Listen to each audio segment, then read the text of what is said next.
Boa noite. Boa noite pra galera.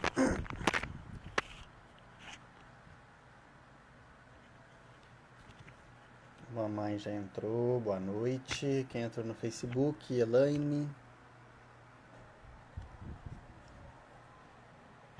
Galera do Facebook. Galera do Instagram. Vou pedir um favor, se tiver algum problema com o vídeo,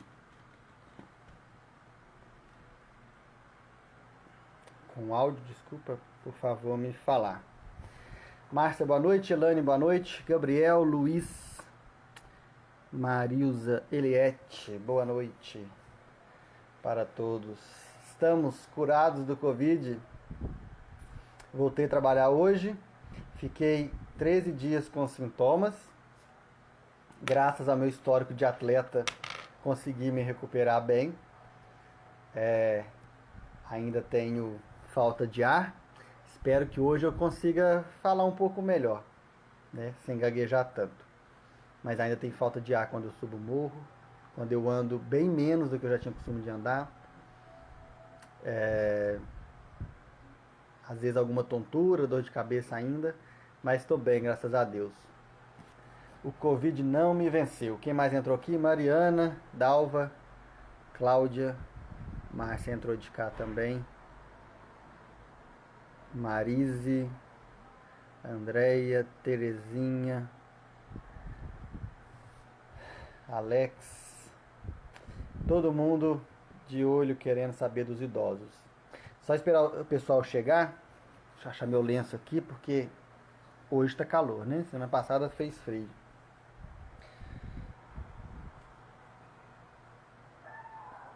Quem perdeu semana passada a live, tá salva no Instagram, tá salva no Facebook também. E agora eu também tenho um canal do YouTube. Quem quiser pode ir lá assistir, né? No YouTube é mais fácil para assistir, para compartilhar, às vezes assistir na televisão, né? No computador é um pouco mais fácil. Meu YouTube é Dr. Luiz Fernando Silva, DR, né? Dr. Luiz Fernando Silva. Vou salvando as lives lá e meus vídeos que eu faço também, né? Fora das lives eu também tenho salvo lá. Fiz um sobre sopro cardíaco, quem tiver interesse vai lá assistir. Ficou super legal. Tem o barulho do sopro, quem quiser ouvir um sopro, saber o que é, tem lá para matar a curiosidade. Semana passada falei sobre a saúde do idoso. A ideia era falar só na semana passada, mas o assunto rendeu, foi bom. Então hoje vamos continuar mais também, falando mais um pouquinho da saúde do idoso. A Elaine de cá, boa noite. Karina e Gabriela também. E por que é tão importante falar do idoso, da saúde do idoso? Como eu disse na semana passada, a população está envelhecendo cada vez mais. Então, cada vez mais a gente tem que pensar uma cidade, uma vida propícia e fácil para o idoso. A gente vai uma hora ou outra sempre precisar vai se deparar com o idoso, ter que fornecer um cuidado para o idoso, seja o pai, a mãe, o avô, ou a gente também vai chegar no ponto de precisar desses cuidados. Então é um assunto que, apesar de específico para uma população, é um assunto que eu diria que talvez de todos que eu já falei, o mais útil para todo mundo. Se não agora, em algum momento vai ser útil. E o que mais eu fiz foi falar de coisas simples, nada muito técnico, extremamente técnico, né? Mas são dicas, orientações do dia a dia que torna a vida do idoso mais tranquila e menos perigosa, que é como deve ser. Correto? Então quem perdeu semana passada, depois que acabar esse, vai lá no YouTube e assiste. Aproveita e se inscreve no canal, segue no Instagram e segue no Facebook. Ainda estou com as duas transmissões simultâneas aqui. Marca quem tiver aqui no Facebook, marca o nome de alguém aí, que aí a pessoa já vê agora e já consegue assistir o vídeo, né? Você pode compartilhar também para a gente propagar conhecimento. Pois bem, Falemos então da saúde do idoso, parte 2, o retorno. Eu terminei a última live falando sobre as quedas dos idosos. Eu falei algo, dei uma introdução sobre queda, né? Eu tinha falado sobre a dificuldade de ouvir, sobre a questão do medicamento, né? Muita gente me falou, hoje uma paciente me falou sobre os remédios, né? Que toma muito. Uma pessoa me mandou mensagem, falou que estava sentindo muito mal e vinha tomando vários remédios. E aí aí ela conseguiu, com orientação, suspender e parou de passar mal. O remédio estava fazendo mal para ela, né? O que eu falei na semana passada, eu sou extremamente a favor de uso de remédio quando precisa. E sou extremamente a favor de retirada de remédio quando não precisa. Então, a gente chama de desprescrição. Temos que criar a cultura de avaliar constantemente a necessidade do uso dos medicamentos. O medicamento tem que ser, toda consulta tem que o médico avaliar se precisa continuar tomando. Se ele toma 1, você toma 2, você toma 10. Tem que toda consulta continuar avaliando, porque as questões mudam com muita frequência.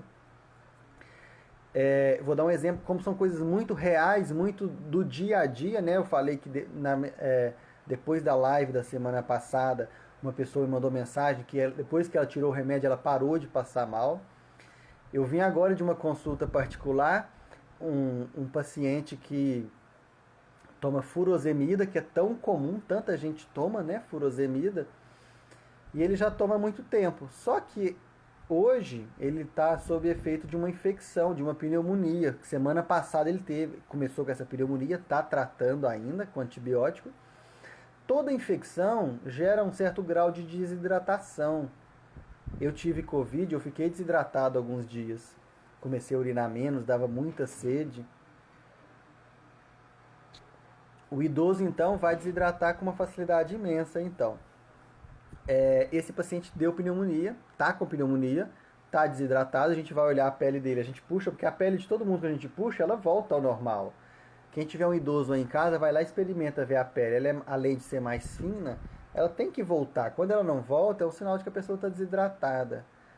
E aí ele toma furosemida, que é um remédio que faz urinar, que aumenta a urina, e ele estava precisando de tomar já, né? Ele sempre precisou.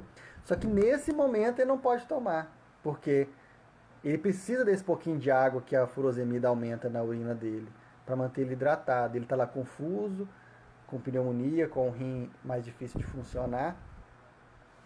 Então tem que ser reavaliado todo dia. Não é porque eu dei o remédio um dia que ele vai ser aquele pro resto da vida. As situações mudam, as situações se adaptam. As situações se alteram e a gente tem que se adaptar, né? Melhor dizendo. Tem que ter isso na cabeça. Remédio não é passado para sempre. Claro que alguns são, né? Mas a gente tem sempre que reavaliar a necessidade. Se precisar de tomar, beleza, continua tomando. Mas caso não precise, vamos retirá-los com segurança. Não estou falando para ninguém parar de tomar remédio. É sentar com o médico e o médico fazer um plano de retirada, se possível, para ter menos efeito colateral com os medicamentos. Pois bem, eu falava na semana passada que o idoso cai com muita facilidade. Falei do fato da urina, né, que vai aumentando a idade, vai começando a perder urina, a incontinência urinária. A mulher perde muito mais do que o homem até os 90 anos de idade, muito pela menopausa, o histórico de parto, o histórico de gravidez. Isso tudo atrapalha, propicia que a mulher perca mais urina. Mas o homem tem os problemas de próstata também e tem os que tomam remédio, que a furosemida, como eu falei, por exemplo, é um medicamento que aumenta a urina. Então a pessoa vai acabar urinando mais. Então a gente tem que observar quando tem a queixa de que está urinando muito, com muita frequência. A pessoa vai no banheiro, deita, passa uma hora, vai no banheiro de novo. Deita, passa uma hora, vai no banheiro de novo. Por que tem que avaliar? Primeiro motivo, o incômodo próprio de levantar várias vezes. E aonde eu quero chegar? No risco de queda do idoso. A gente tem que fazer várias coisas para o idoso não cair, porque ele cai com muita facilidade. Além de cair com muita facilidade, ele se machuca com muita facilidade, ele quebra ossos com muita facilidade, ele sangra com mais facilidade. Então, as complicações das quedas no idoso são muito mais intensas. A gente tem que se preocupar mais com isso. Quando a pessoa levanta para ir no banheiro de manhã, de madrugada, ela levanta com sono, a pressão provavelmente está um pouco mais baixa, porque a pressão abaixa durante a madrugada. Samira entrou, minha namorada, boa noite, meu amor. A pessoa tem que acordar de madrugada, acorda sonolenta, acorda com a pressão baixa, e aí ela vai no banheiro. Ela vai tentar calçar o chinelo, e vai calçar o chinelo com um pouco de dificuldade, e vai sair com o chinelo mal calçado. Então a gente tem que ter um chinelo fácil de calçar. Ele vai sair e vai tropeçar no próprio chinelo. Idoso anda arrastando os pés. Quanto mais vai envelhecendo, a marcha vai ficando mais lenta. Ele não levanta o pé igual a gente levanta. Então ele vai tropeçar com facilidade. Ele vai escorregar com facilidade. Eu falei dos tapetes na semana passada, né? Tem que tirar os tapetes do caminho do idoso. Tapete, claro que é bonito e tal, mas a gente tem que tomar esse cuidado com o tapete, porque derruba muito. A gente escorrega muito em tapete, imagina o idoso que não tem equilíbrio, que não levanta o pé. Se ele não tropeçar na hora de chegar em cima do tapete, ele escorrega. Então o tapete é uma maravilha para derrubar. Então a gente tem que planejar a casa. É claro que muitas vezes tem que adaptar, é difícil, né? Mas sendo possível, a gente tem que planejar principalmente onde o idoso passa da noite, o caminho do quarto para o banheiro. Tem que ficar iluminado. Não precisa ser uma luz imensa que atrapalha todo mundo dormir. Luzes baixas. Existem umas luzes de 1 watt que coloca nas tomadas. Algumas casas têm tomadas próximo ao chão, próximo ao rodapé, né? Coloca ali que o caminho fica todo iluminado. Ele consegue ir com facilidade, vai enxergar melhor, não vai cair. Tire os tapetes do banheiro. Tire os tapetes da beirada da cama. Isso tudo facilita a vida do idoso e dificulta as quedas e as complicações. Aí, tudo bem, ele chegou no banheiro. A gente tem que ir pensando coisa por coisa, aonde ele cai, e ir corrigindo essas coisas. O banheiro de um idoso, que o idoso usa, ele tem que ter barra de apoio, né? Tipo corrimão, né? Que eles parecem corrimão. Se conseguir chumbar, beleza, parafusar, beleza. Em banheiros que tem azulejo, a gente tem alguns que tem ventosas, que conseguem dar pressão. Cola. A gente tem que imaginar o que o idoso faz. Ele sentou no vaso, a hora que ele vai levantar, ele tem que se apoiar em algum lugar. E vaso não tem apoio. Levantar da posição sentada é muito difícil para o idoso. A gente levanta com muita facilidade. É automático para a gente. Mas para o idoso é difícil. Ele não tem força na cintura para levantar, exige muita força da musculatura da cintura para levantar. Exige equilíbrio, exige força no quadril, força nas coxas, no joelho, e ele não tem isso. Então tem que ter um apoio.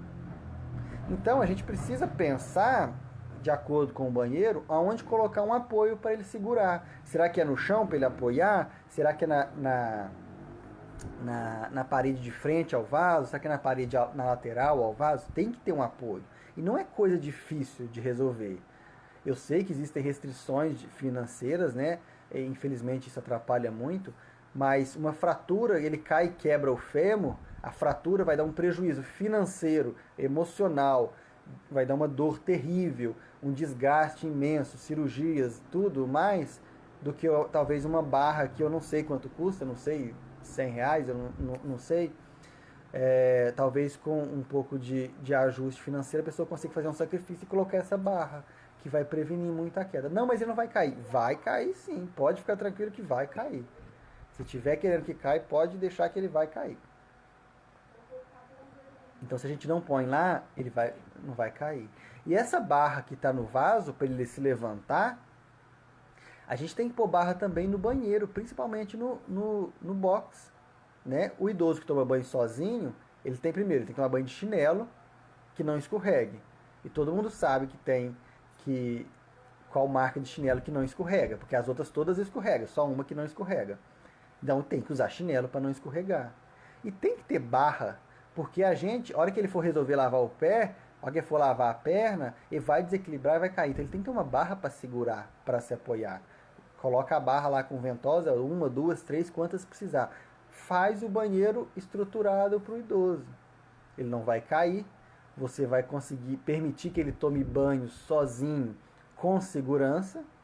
Isso é muito importante, que o idoso tenha a sua independência. Isso dá a ele uma qualidade de vida muito boa. E a gente evita grandes transtornos para ele, para a família inteira, né, para todo mundo. Então, essa iluminação entre o quarto e o banheiro para o idoso ir de noite com menos risco de cair, a retirada das armadilhas no meio do caminho, dos tapetes, das mesas, dos cachorros, de tudo que tem no meio do caminho, a colocação de barra nas paredes, o uso de chinelo no banho, isso é muito importante. A gente reduz muito. E quando o idoso levanta muito à noite, a gente tem que saber por que ele levanta. Ah, é por causa da idade. Não, não é por causa da idade. Ninguém levanta 5 vezes à noite para ir no banheiro por causa da idade. Tem algum problema. Pode ser que a gente não descubra o problema. Pode ser que a gente descubra e não consiga resolver. Mas que tem problema, tem. Homem normalmente é por conta da próstata. E a gente costuma resolver muito bem. Como eu disse, o idoso, na hora que levanta, vai calçar o chinelo, ele não vai conseguir calçar direito. Ele está quase urinando na calça, ele quer sair correndo e ele não consegue correr. Então o calçado é uma coisa muito importante para se usar. Tanto de noite, quando se levanta, quanto de dia. De dia, a gente esquece também que os idosos caem de dia, não só de noite. Ó, que a gente olha para o outro lado, eles caem. E qual calçado que eu tenho que usar para evitar a queda? Claro que nenhum é 100% seguro. Mas a gente tem que lembrar que, na verdade, a gente tem que perceber. Porque quando a gente fala de cuidar do idoso, evitar que aconteça acidente, a gente tem que se colocar no lugar dele e tentar imaginar como que é a vida do idoso, que é muito diferente da nossa em alguns aspectos. Então, às vezes, fica difícil a gente perceber essas dificuldades que ele tem. Chinelo de dedo, ele não dá firmeza no pé. A hora que a gente anda com chinelo, a gente que segura o chinelo, a gente anda tentando segurar o chinelo. Tanto que a gente não gosta de andar muito tempo de chinelo, não dá para andar rápido de chinelo, porque o chinelo solta do pé. Então o chinelo de dedo não é feito para idoso. Idoso tem que usar um calçado que dê firmeza no pé. Ele tem que ser fixo no pé, ele tem que ser firme. Ele não pode depender da pessoa firmá-lo a cada passo, porque isso vai atrapalhar a marcha. Ah, mas eu só tenho uma sandália, um chinelo, só aquele chinelo que só gosta de usar aquele. Põe um elástico na traseira dele, sabe? Chinelo de bebezinho, de criança, eles têm um elástico atrás, né, que prende, porque a criança não consegue segurar o chinelo. Então vai lá e cola, costura, grampeia, fura com prego, com arame e amarra um elástico atrás. Pronto, você criou um chinelo que está fixo no pé. Não tem tanta necessidade do idoso segurar o chinelo, diminui muito a queda dele. Claro que algumas sapatilhas, alguns calçados mais firmes são melhores, mas eu estou só dando opção, né, mostrando que a gente consegue adaptar no dia a dia. Às vezes a pessoa tem alguma dificuldade na aquisição do chinelo próprio, do calçado próprio. Mas tem que pensar, um solado que não escorregue, o chinelo ou o calçado que fique preso ao pé, né? Pisos que não escorreguem, evitar andar em piso molhado, etc, etc. Isso tudo vai dificultar as quedas do idoso. E por que eles caem? Mesmo que a gente faça isso tudo? Porque eles têm o equilíbrio comprometido. Alguns têm por própria doença. Diabetes altera muito o equilíbrio da pessoa. Então a pessoa que tem diabetes de longa data já tem o equilíbrio um pouco comprometido por conta das lesões dos nervos, dos vasos sanguíneos. Pressão que às vezes abaixa mais do que deve, como eu falei na outra live, né? A pressão, às vezes o remédio está baixando mais do que deveria, então às vezes ele está ficando tonto e isso vai alterar o equilíbrio dele, vai facilitar a queda. O passo que ele não levanta, isso facilita cair. E tem a questão própria do equilíbrio, né, que ele perde a destreza, né? Às vezes a gente desequilibra de vez em quando, só que a gente desequilibrando de vez em quando, a gente consegue segurar no lugar, a gente consegue acertar o passo. O idoso não vai ter essa rapidez para segurar, o reflexo não é o mesmo. E aí ele vai cair. Qual que é o nosso grande medo do idoso que cai? Dois grandes medos. O primeiro, do idoso em geral, que é fraturar, que é quebrar o osso do fêmur, o osso do quadril, o fêmur, a coxa. Porque esse é o principal que quebra, é o que mais quebra. Por quê? Por causa da posição. E o idoso quebra o fêmur não é quando ele cai, normalmente. Na maioria das vezes, quando ele roda o corpo, o osso é tão frágil que a hora que ele roda, o quadril torce e o osso quebra. Só dele rodar com o pé preso no chão. Nunca aconteceria isso numa pessoa jovem, mas o idoso, o osso é muito fraco. Aí ele roda, o osso quebra, aí ele cai. Então ele caiu porque quebrou, ele não quebrou porque caiu. Então movimentos que pra gente não é brusco e pra ele é brusco, talvez acaba comprometendo o osso que já é frágil. Isso para os idosos em geral. E para o idoso que tem osteoporose, e osteoporose é uma doença que normalmente acomete mais mulher do que homem, mais ainda esse risco está presente. Esse risco de ter fratura no osso sem uma. Porque quando você cai de um prédio, vai fraturar mesmo, mas quando você roda o corpo, não é para fraturar. Tem um osso muito fraco nessa pessoa. O outro problema que acontece, e aí a gente vai chegar naquele ponto que eu falei no começo sobre o uso de medicamento sem necessidade ou o uso de medicamento que tem necessidade, mas está gerando um risco maior do que o benefício que ele está prometendo. E isso é um problema sério. Por exemplo, a gente tem muito idoso, muito mesmo, que usa AS. Aquele AS infantil rosa que todo mundo gostava de tomar com chá de erva cidreira. Ele a gente usa para ralear o sangue, né? E muita gente tem necessidade de usá-lo. Quem já teve infarto, quem já teve AVC, quem já teve trombose, várias outras situações para prevenir um novo evento. E como o sangue fica mais ralo, é difícil de estancar o sangramento. Isso serve também para quem usa anticoagulante. Marevan, que é a mesma da varfarina, Xarelto, Eliquisa, Pixabana,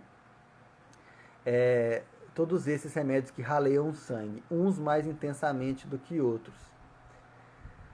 Essas pessoas, quando elas tiram sangue, quem conhece alguém que usa um desses remédios pode perguntar, demora para parar de sangrar mais do que o normal, você tem que segurar mais tempo do que o normal. Ou seja, a capacidade de estancar o sangramento da pessoa está comprometida. Quando é no lugar que eu consigo colocar o dedo e ficar segurando, numa pessoa sem remédio, pararia em 1 minuto. Numa pessoa que toma o AS ou que toma um anticoagulante, eu preciso ficar segurando 3, 4, 5 minutos para parar de sangrar. Isso num buraquinho de uma furada, de um furo de agulha. Aí a gente pensa, uma pessoa mais idosa que cai com mais facilidade, e como ela não tem tanto reflexo, ela não consegue segurar, pôr a mão, se proteger, ela vai bater a cabeça com mais facilidade. Pronto, está feita a mistura que a pessoa não precisa, que é tomar um anticoagulante, tomar AS, qualquer remédio que raleie o sangue e acidentar. Aí ela cai e bate a cabeça. Se eu caio e bato a cabeça, se eu bato a cabeça na porta, em qualquer lugar, por mais que vá sangrar dentro da cabeça, é muito pouco, porque o meu sistema de estancar sangramento, que a gente chama de sistema de coagulação, está perfeito. Mas em quem toma remédio, está comprometido. E na cabeça, dentro da cabeça, não tem como eu estancar sangramento. Tem que esperar o próprio corpo estancar. E dentro da cabeça não tem espaço para sangrar. Se sangrar 100 ml, 50 ml, meio copo, já é suficiente para comprometer muito a cabeça da pessoa, que é o famoso derrame, né? Quando sangra dentro da cabeça. Aonde eu quero chegar? Nesse idoso que tem necessidade de tomar anticoagulante, que tem necessidade de tomar AS, né, um dos dois, por exemplo, mas ele tem um risco grande de cair. Aí a gente se depara com duas situações: um risco de cair e sangrar muito, ou tirar o remédio e nessa retirada do remédio começar a ter algum outro problema, ter trombose, ter embolia, ter um AVC, ter uma isquemia qualquer. Nessa situação, mais do que nunca, é muito importante a família se sentar com o médico e discutir qual que é a melhor opção. A gente tem que chegar num consenso. O paciente, quando ele é consciente, claro, a família, quando ela é responsável, e o médico. Colocar as cartas na mesa. É o que eu faço com os pacientes e com os familiares. Eu explico: olha, a pessoa, o senhor, o fulano, tem necessidade de tomar um anticoagulante porque já teve uma trombose. Eu não quero que ele tenha outra. Mas ele está caindo muito. Seja porque ele bebe, infelizmente tem muito idoso alcoolista mesmo, seja porque a pressão está caindo, seja porque ele é teimoso e insiste em levantar sem pedir ajuda, não importa o motivo, ele tem um risco grande de cair, mas ele precisa tomar um anticoagulante. Então sente-se com o médico, a família, o paciente, e diga: doutor, o que a gente pode fazer? Qual que é o melhor? A gente tem que escolher um lado para arriscar. Eu tenho que arriscar deixá-lo tomando um remédio, bater a cabeça e sangrar, e aí provavelmente morrer ou ter uma sequela grave, ou deixar sem o remédio, e aí eu fico protegido desse sangramento excessivo, mas eu fico desprotegido, fico com um risco maior dele ter uma embolia, dele ter uma trombose.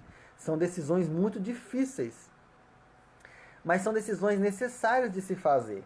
O que acontecia antigamente? Antigamente não, infelizmente ainda acontece hoje. O médico diz o seguinte: seu pai tem que tomar esse remédio, por exemplo, Xarelto. Não pergunta se pode comprar, porque ele é muito caro. Não pergunta se ele cai, se ele já caiu. Não pergunta se tem quem olha ele. Não pergunta se tem degrau na casa, se tem tapete, se tem cachorro. Qual que é o risco de queda. Não quer saber, mas isso não é certo. A gente tem que saber se o remédio não vai trazer malefício. Eu estou dando o remédio, prevendo um benefício, usando como prevenção, mas eu preciso saber se não vai trazer malefício. A ideia principal da medicina é primeiro não fazer mal, depois eu faço o resto. Primeiro não faça mal. Então, antes de tudo, eu tenho que pensar se o tratamento que eu estou propondo não vai colocar a pessoa mais em risco do que a própria doença. O tratamento nunca pode ser pior que a doença. Se o tratamento for pior que a doença, é melhor deixar a pessoa doente. Então, se o tratamento está trazendo mais males do que benefícios, convém a gente reavaliar. Repito, não estou falando para ninguém parar de tomar remédio, de forma nenhuma, nunca, nunca, nunca. Eu estou só alertando quem cuida de idoso, quem vai ser idoso um dia, espero que todos nós sejamos, que precisa da gente ter cuidado com essas medicações, reavaliação frequente das medicações. Talvez o dia que eu passei o anticoagulante ele era super ativo, mas depois ele se tornou hipoativo, se tornou um risco maior de queda, e aí vai ter um risco grande. Isso é um problema muito sério mesmo, a gente tem que reavaliar. Pois bem, muitas vezes a pessoa vai na consulta, leva o idoso, acompanha, e é extremamente importante que pessoas idosas vão acompanhadas nas consultas, porque ele não ouve tão bem, não entende talvez tão bem, não memoriza tão bem, precisa de pessoas que o acompanhem. Mas ele não precisa de pessoas que falem por ele, ele precisa de um acompanhante, não de um procurador. Infelizmente, a família às vezes fica afoita de querer falar, e você pergunta para a pessoa: quantos anos o senhor tem? A família: 94. Como que o senhor chama? João. Não, eu quero que ele responda, né? A gente precisa ter a presença de alguém, mas eu preciso que ele responda, porque quando eu estou atendendo a pessoa e eu faço uma pergunta, eu não quero só saber a resposta, eu quero ver se a pessoa pensa na resposta. Quando eu pergunto a idade, eu já estou vendo a idade no prontuário. Eu estou lendo lá que tem 80 anos. Eu quero saber se a pessoa lembra que tem 80. Se ela lembra o nome, se ela lembra onde mora. tudo faz parte do atendimento. Então a gente precisa muito que os idosos vão com o acompanhante, mas que o acompanhante dê liberdade para o idoso falar o que ele quer, responder quando a pergunta é para ele, né? Depois que eu pergunto o idoso, eu pergunto para o acompanhante. Claro, ele está lá para ajudar, mas a pergunta para o idoso é importante. Primeiro porque nada melhor do que a própria pessoa contar seus problemas. E segundo, porque a gente precisa dar autonomia para a pessoa, independência para a pessoa. A autonomia é a capacidade dela fazer as coisas sozinhas. Então, por exemplo, a pessoa consegue ir no banco, receber, pagar as contas dela, consegue gerir tudo ali, né? Aquele movimento dela, aquilo é uma autonomia muito boa, né? Agora, a independência é um pouco parecida, ela anda mais ou menos junto com a autonomia. A pessoa tem a independência financeira, ela tem independência para tomar suas decisões. Então, o máximo que a gente puder permitir ao idoso gerir a própria vida é importante. É claro que eu não vou sair e deixar ele sozinho, jogar o dinheiro lá, mas se eu estou vendo que ele consegue ir ao banco, que ele consegue pegar o dinheiro com segurança, não gastar de forma inadvertida, pagar uma conta, pagar outra, ir no supermercado, primeiro de tudo, isso mantém a mente dele muito ativa. E aí é muito importante, né? Ele saber continuar contando o dinheiro, continuar calculando as coisas dele, isso é importante. O contato dele com as pessoas na rua. Então, se a pessoa consegue fazer as coisas, não limite simplesmente pelo fato dele ser idoso. A gente tem que limitar quando ele não consegue. Se a pessoa não consegue mais pegar o dinheiro, dobrar, guardar, sai com o dinheiro na mão, na rua, não vou deixar ela sair ir no banco. Mas se ela consegue, se ela tem capacidade de pegar esse dinheiro, colocar na carteira, pagar o que deve, não gastar de forma errada, que bom. Isso é muito bom para ela. É muito pouco? Mas para ela que é muito parada já está excelente. Então a gente tem que tomar cuidado, porque às vezes na vontade de ajudar, naquela vontade de cuidar, a gente acaba passando do ponto e limita o idoso ali. Ele não pode beber água, eu vou lá e pego água para ele. Ele não pode comer sozinho, eu vou lá e ponho comida para ele. Não, ele consegue pôr comida? Beleza, deixa ele colocar. Claro que vale a pena alguém supervisionar para não ter nenhum acidente. Mas deixa ele colocar comida, deixa ele se alimentar, deixa ele beber água, com supervisão. É igual a criança quando está crescendo, que a gente vai permitindo que ela faça as coisas aos poucos. O idoso é o contrário, né? A gente vai limitando aos poucos, à medida que ele vai envelhecendo e vai ficando mais debilitado quando fica, a gente limita aos poucos. Mas a gente não pode limitar tudo, tem que tomar cuidado para não limitar demais o idoso. Por quê? Todo dia eu escrevo no papel, né, que eu faço a receita, eu faço os atendimentos, eu escrevo a data do dia. Então eu sei o dia da semana, eu sei o dia do mês, eu sei a hora. Se o idoso começa a ficar ali sem nada para fazer, sem nenhuma obrigação, os dias começam a ficar iguais para ele. Todo dia é segunda, o horário começa a ficar tudo no mesmo horário, não faz diferença de horário. E começa a perder a noção do dia do mês. Então, se ele começa a ter aquela responsabilidade, eu tenho que pagar a conta dia 10, eu tenho que receber dia 1º, isso ajuda a cabeça a movimentar, né? Manter a cabeça ativa. Extrema importância isso. Outra coisa, ele está aposentado. Se ele fica muito parado, né? Trabalhava a vida inteira, de repente para. A musculatura do corpo sofre muito. Não parece, mas sofre. Eu fiquei 15 dias afastado do serviço, 17 dias afastado do serviço, fiquei 13 dias com sintoma de Covid. Basicamente só dentro de casa, né? Andando muito pouco, extremamente menos do que eu tinha costume de andar. Agora que eu voltei, ao normal, né, que eu melhorei da doença, eu ando um pouquinho, muito menos do que eu andava, e tem falta de ar. As minhas pernas doem terrivelmente, como se eu tivesse corrido uma maratona. Eu já tinha costume de andar todo dia e voltava a pé para o serviço. Então eu tinha uma musculatura boa, mas com 2 semanas de doença e parado, as minhas pernas ficaram muito ruins. A musculatura da minha perna ficou muito ruim. A musculatura que me ajuda a respirar ficou muito ruim. Então, vocês percebem, eu que tenho 31 anos, sou saudável, já fico comprometido. Imagina um idoso que você coloca ele em casa, aí ele não sai para nada, fica só dentro de casa, do quarto para a sala, da sala para o quarto. A musculatura dele vai atrofiar de uma forma incrível, incrível, incrível, incrível. A Samira, minha namorada, está assistindo, ela é fisioterapeuta. Ela tem vários pacientes que foram assim. Ela começou a atender o paciente, ele usava oxigênio, ele não conseguia levantar do sofá sozinho. Ele morria de vontade de sentar no sofá, que era agradável para ele, porque ele não conseguia levantar-se sozinho, porque o sofá era baixo.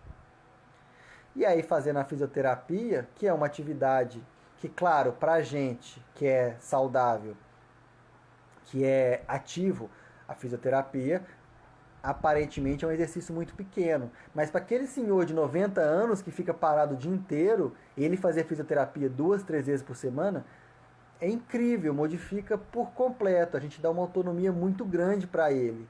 Ele começa a respirar melhor, ele começa a tossir melhor para eliminar as secreções, ele engole melhor, dorme melhor, ele se levanta sozinho, o risco de queda já diminui muito, ele ganha independência dentro de casa, ele consegue ir no banheiro, melhora até para o cuidador, porque sobrecarrega menos o cuidador. Olha, a Samira está comentando que a fraqueza muscular é gradativa. E é desse jeito, né? É gradativo, ele vai perdendo, perdendo, perdendo.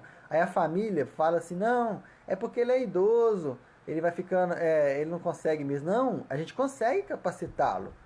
Infelizmente, a gente não tem acesso à fisioterapia para todo mundo. Aqui em Arcos, a gente tem no posto de saúde, parou com a pandemia por conta do Covid, né, por conta do risco de transmissão. Está tendo algum retorno, a gente está tentando estudar alguma forma de retornar com segurança, porque faz muita diferença. O idoso que fica um mês sem fazer exercício nenhum, nossa senhora, ele no bom sentido, acaba. A gente percebe que a musculatura seca. Precisa, o que mantém o músculo forte é o exercício. Por que, que o cara da academia tem o braço dessa grossura? Porque ele faz academia todo dia. Ele fortalece, ele exercita aquele músculo todo dia. Pega aquela pessoa da academia, que tem o braço dessa grossura, engessa um braço e deixa ele exercitando o outro. Quebrou o braço, engessou. Aí ele exercita só um. Aí daqui 42 dias a gente vai tirar o gesso. O braço é dessa finura, porque parou de mexer. O que mantém o músculo forte é o uso dele. Não usa, ele enfraquece. E o idoso não precisa de ir para academia. Ele precisa de exercitar o mínimo possível. Se ele conseguir fazer academia, maravilha. Se ele conseguir fazer hidroginástica, pilates, fisioterapia, beleza. Mas se o exercício que ele consegue fazer é uma caminhada todo dia de manhã ao redor do quarteirão, numa rua plana, numa rua mais tranquila, que bom, exercita demais a musculatura geral do corpo, principalmente do quadril e das coxas, que vai muito a respiração dele também. Aqui no Instagram caiu um pouquinho, mas já voltou. Então melhora muito. E aí melhora tudo, porque aí ele vai ser ativo, vai sair de casa, vai conversar com um conhecido, vai fazer uma conta, vai fazer uma compra, vai ter suas preocupações, né? Vai manter a cabeça ativa. Do mesmo jeito que a gente precisa manter a atividade muscular, ele precisa manter a cabeça ativa também. A cabeça tem que estar ativa para manter. Não adianta eu chegar, o idoso está lá na cama, todo encurvado, o braço duro, não mexe mais, aquele braço não vai movimentar mais, travou daquele jeito. O cérebro, mesma coisa, se não exercita o cérebro, vai chegar um ponto que eu não consigo recuperar mais. Eu tenho que achar algo para ele fazer. Ah, ele gosta de palavra cruzada? Compra a palavra cruzada para ele. Gosta de ler o jornal? Compra o jornal para ele. Gosta de ler a revistinha? Compra a revistinha. Gosta de jogar xadrez? Compra o xadrez. Compra um companheiro para ele jogar. Tem que ficar ativo. Tem que ser ativo. Idoso foi feito para ser ativo. A gente não pode limitar o idoso mais do que a idade já limita ele. A gente tem que cuidar, porque não deixar piorar mais do que já é ruim.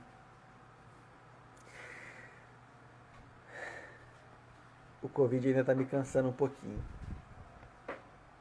A gente então cuida do idoso, não deixa ele cair, cuida dos remédios, não deixa tomar remédio de forma desnecessária, revisa os remédios com frequência, né? Mas infelizmente às vezes acontece, vai cair, vai quebrar, né? Mesmo a gente tomando os cuidados. A gente toma os cuidados para a gente evitar que isso aconteça. Infelizmente vai chegar alguns momentos que vai acontecer. Tudo bem, aí a gente corre atrás. Então às vezes teve um AVC, né? Teve um derrame, ficou acamado, ficou lá completamente dependente de cuidados. A gente tem que tomar cuidado para que isso não piore, para que o que já está ruim não piore. Então teve um AVC, ficou com sequela, não vai mais levantar da cama, não mexe um lado, né, paralisou alguma coisa. Tudo bem. Mas a gente não pode deixar que isso piore, então a gente precisa que faça o exercício. A fisioterapia vai movimentar para aquilo não atrofiar. Porque a pessoa, aquele braço vai endurecendo, encurvado. Todo mundo já viu um idoso que o braço é assim, que você pode puxar à vontade que não volta. Imagina o quanto que aquilo dói. É a contratura muscular, né? A paresia espástica. É duro, posso forçar. Só se eu arrancar, se eu cortar o tendão para o braço abrir. Eu não posso deixar chegar naquele ponto, porque se chegar não vai voltar. Então a gente tem que movimentando todo dia os dedos, todas as articulações, dedos, mão, punho, cotovelo, ombro, joelho, quadril, pé, com cuidado, claro. A mão que fica muito fechada, muitas vezes a pessoa tem um AVC e fica com a mão fechada. Experimenta ficar com a mão fechada o dia inteiro, um dia. Eu acho super interessante quando a gente passa por experiências que as outras pessoas têm. A gente começa a entender melhor os problemas delas. Se a gente pegar e tentar ficar igual um idoso o dia inteiro deitado numa posição só, a gente vai saber o quanto é ruim ficar deitado numa posição só. Se a gente fechar a mão e deixar ela fechada o dia todo, abre ela no fim do dia, vai estar doendo. Primeiro de tudo, vai custar abrir a mão porque vai estar doendo. Segundo, a mão vai ter suado muito, vai estar fedendo, vai estar com chulé na mão. Chulé na mão. 2, 3 dias com a mão fechada, porque toma banho, fecha a mão, não seca direito. Vai dar fungo, vai dar candidíase aqui, vai dar sapinho aqui, vai dar toda assada a mão da pessoa. Isso vai 1 dia, 2 dias, 1 mês, 1 ano, 2 anos, 10 anos. Então a gente não pode deixar. Claro que eu não consigo deixar a mão aberta. A gente consegue fazer algumas órteses, né? O pessoal da terapia ocupacional consegue fazer, que deixa a mão aberta, é muito bom. Mas a hora que tirar, a mão vai fechar. Então, a hora que a mão for fechar, eu tenho que ter uma toalha limpa, claro, ou uma almofadinha para deixar a mão seca, não fechar assim, que aí não vai suar, não vai dar candidíase, não vai dar fungo, não vai dar chulé, não vai doer e a mão não vai ficar cada vez mais assim. Porque quando ela já está assim, que não abre mais, não adianta, não tem o que fazer. É só dor que a pessoa sente. Então, a gente tem que prevenir antes. Isso é um cuidado muito simples. Todo mundo consegue fazer uma almofadinha para colocar na mão da pessoa e não ter esse problema, né? Tirenice está dando os parabéns. Obrigado, viu, Tirenice? Fiz um vídeo de sopro, se ela tinha gostado do sopro, né? Tá lá, depois a senhora assiste. Então a gente tem que tomar esse cuidado com a mão. Então é muito simples. Se a gente começar a prestar atenção, a gente já vê um monte de idoso que está com a mão fechada, com um ou os 2 braços assim. E a perna vai estar assim também. Isso dói terrivelmente. E como que eu movimento a pessoa? Não movimenta mais. A pessoa travou de um lado. Eu ponho ela de cara, tomba para o outro lado. Não tem como mudar de posição. Aí eu caio no outro problema. Começar a abrir escaras, úlceras, feridas. Por quê? Ele não come direito, como eu falei da outra vez. Porque ele depende de terceiros para se alimentar. Ninguém come bem quando depende de outro. Ninguém bebe água bem, adequadamente, quando depende de outro. Então ele não bebe água direito, a pele é seca. Ele não come bem, então ele é desnutrido. Então a pele é muito frágil, machuca com muita facilidade. E não cicatriza, demora muito cicatrizar. E além disso, fica o tempo todo apoiando. Então, se você pensa, a pessoa foi entortando, a perna está curvada, o braço está curvado, ela só fica de um lado.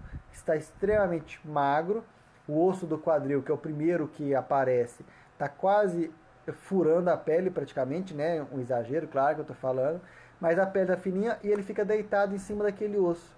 Então aquele osso fica macerando a pele, num instantinho abre uma ferida. Em uma semana abre uma ferida. E como que fecha? Ele é desnutrido, não tem proteína para fechar, a circulação é muito ruim, o sangue não chega lá para fechar.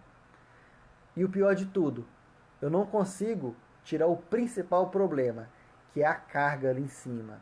Se eu, que não tenho nenhum problema, se eu todo dia ficar apoiando o cotovelo aqui, vai ferir. Se eu ficar apoiando a mão aqui, vai ferir.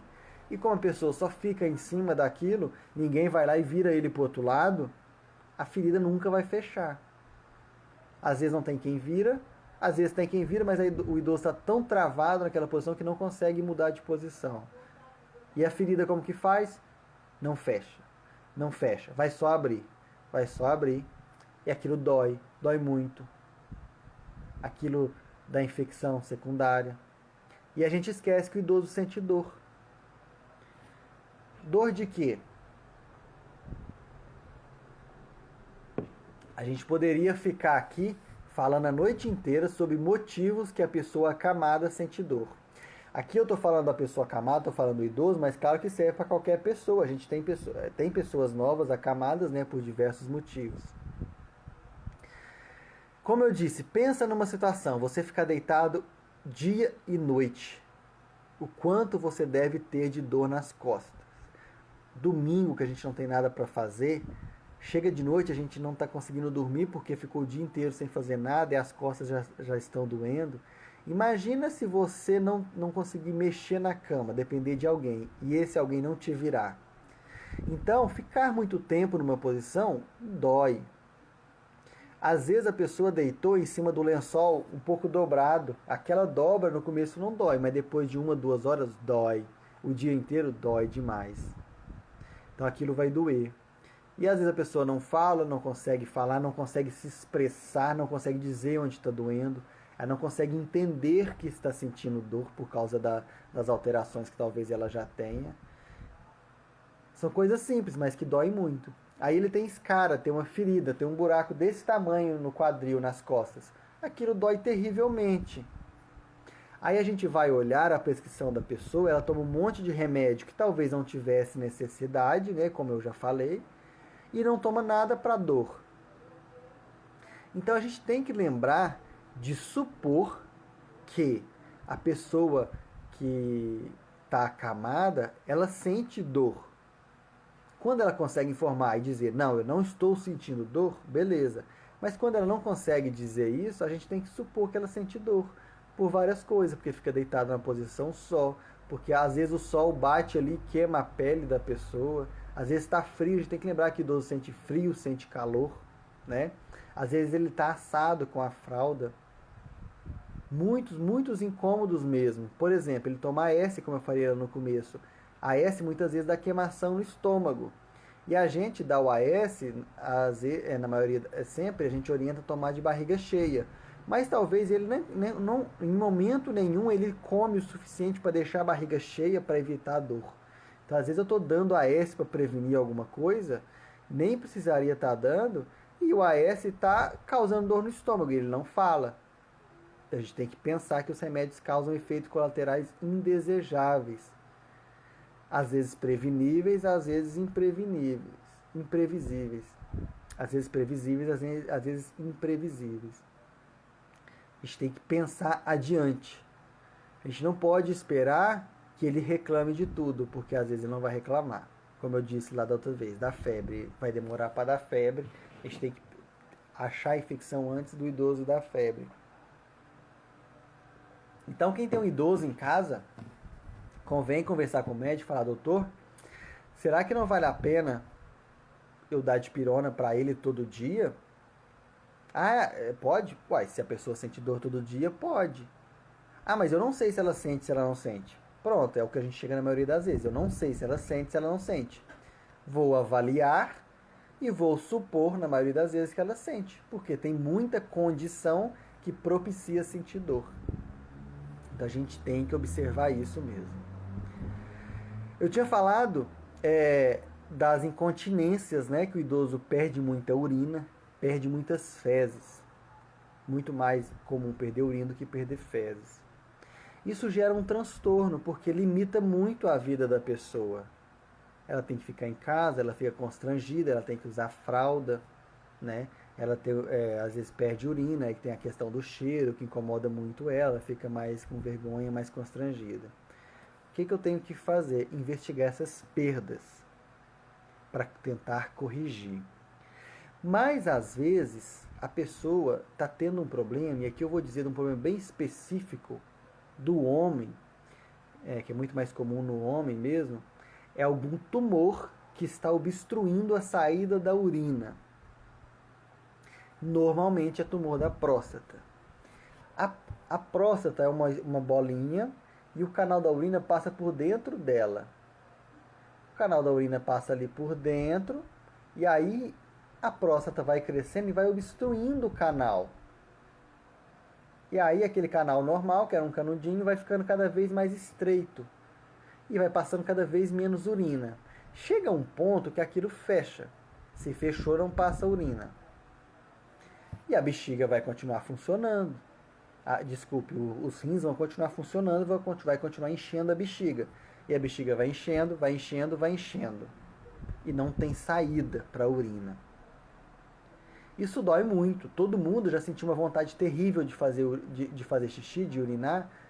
Aquela dor terrível. Imagina aquela dor e está fechado o canal e a pessoa está acamada, não consegue falar e a urina não sai.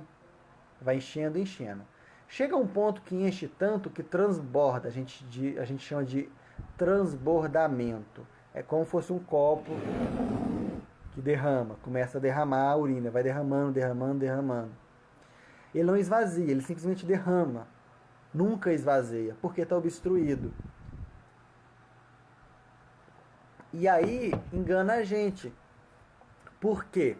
Porque ele continua urinando, dá pra gente a falsa impressão de que está funcionando bem os rins e a bexiga, mas não. Ele está urinando por transbordamento. Encheu tanto que está derramando. Isso é um problema muito comum, principalmente em homem, por conta da próstata, seja por tumor na próstata, seja só porque ela está crescida. Em mulher, às vezes, quando tem alguns problemas, normalmente tumor, câncer de colo, que já invadiu a bexiga e está causando isso também. Mas é muito mais específico do homem. Hoje mesmo, esse paciente que eu falei que eu fui, que ele estava tomando furosemida, a família me contou a história, que ele tem a próstata grande. Eu pensei, antes de vê-lo, eu conversei com a família, e aí eu falei com eles, agora eu vou lá examinar, vocês vão ver que a bexiga dele está lá no alto, a bexiga dele é super grande. Cheguei lá, a hora que eu fui palpar a barriga dele, a bexiga dele está sendo palpada no umbigo, dura, a gente aperta aquela bexiga dura. Imagina o quanto que isso dói. Ele urina por transbordamento, a bexiga dele vive cheia, com aquela sensação de que vontade de urinar com dor, e fica vazando a urina. Ele nem percebe, ele não vê que urinou, a urina sai. Vaza um pouco, de tempo em tempo. Começa a comprometer os rins, depois os rins param de funcionar. A hora que a gente vai ver, o problema já está muito maior do que estava antes. Então, é um problema que a gente tem que investigar, a gente tem que saber, tem que vigiar também. Meu horário vai acabar. Vou finalizar antes que finalize o tempo, que termine o tempo. Faltam só 5 minutos. Eu vou me recuperando aos poucos do corona. Semana que vem eu espero estar melhor para fazer uma live mais estável, né? Mais tranquilo. Já voltei meus atendimentos lá no posto. Já voltei os atendimentos particular também. Já estou curado do corona, fiz o exame, deu positivo. Né? Também sou mais um número, então, entre os milhares de casos positivos, que graças a Deus correu tudo bem. Semana que vem vou fazer a terceira parte e vou falar sobre cuidados paliativos. O que são cuidados paliativos? às vezes, no primeiro momento que a gente fala, dá muito medo, dá um susto muito grande, né? Cuidado paliativo é deixar a pessoa morrer? Não. O que é cuidado paliativo? É tratar os sintomas, dar dignidade para a pessoa, permitir que a pessoa viva com, com, com conforto, né? Por exemplo, eu tive um paciente que ele tinha um câncer de próstata terminal. Todos os tratamentos já tinham falhado, cirurgia já não era mais viável, e o câncer de próstata dele estava obstruindo a bexiga e obstruindo o intestino, obstruía tudo. O que eu tinha para fazer por ele? Eu não conseguia tratar o câncer dele, mas eu podia tratar a dor, podia manter hidratado, podia desobstruir a urina, podia dar comida de uma forma que ele conseguisse comer de um gosto, e foi isso que a gente fez com a família. Passei a sonda, a urina começou a sair, já não tinha incômodo da urina obstruída, dava remédio para dor, dava soro, hidratava ele na veia, dava remédio, ele ficava bem, tranquilo, dormia bem. Passei uma sonda para drenar, conseguia dar comida para ele que ele queria, o gosto que ele queria. E os últimos dias dele, as 2 últimas semanas dele, ele conseguiu viver muito bem, sem dor nenhuma. Né? Dor nenhuma, talvez não, mas com muito pouca dor. A gente conseguiu tratar muito bem. Esse é um caso extremo, mas tem pacientes que não são casos extremos, que não estão morrendo, né?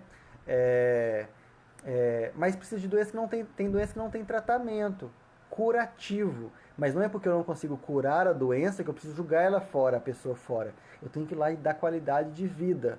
Ah, a pessoa tem um câncer de pulmão. O que eu posso fazer? O câncer não dá para tratar, mas eu posso dar oxigênio. Com oxigênio, a pessoa consegue continuar andando dentro de casa.